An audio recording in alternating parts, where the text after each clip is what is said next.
嗨，大家好，我是蚊子。今天我们来做2款美味的土豆泥。把蒸熟的土豆碾碎，想要更细腻的话，过一遍筛。然后加入黑胡椒、食盐、2勺牛奶，搅拌均匀。牛奶的量可以按照自己喜欢的口感去增加。再放入火腿肠、黄瓜、苹果、熟的玉米粒、鸡蛋，挤入蛋黄酱，搅和搅和。土豆泥里最好放点清口的蔬菜或者水果，这样味道会更好。简单的土豆沙拉就做好啦。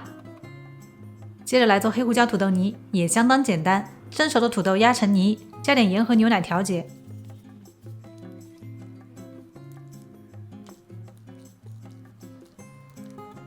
然后装入碗里，记得垫1张保鲜膜。接着调一个酱汁，只需要黑胡椒、蚝油和淀粉，再倒半碗清水搅拌均匀就可以了。之后倒进锅里煮沸，酱汁会慢慢变稠。想要更浓稠的感觉，调酱汁的时候可以多放一点淀粉。然后把土豆泥扣盘子里，把酱汁倒上去就完成啦。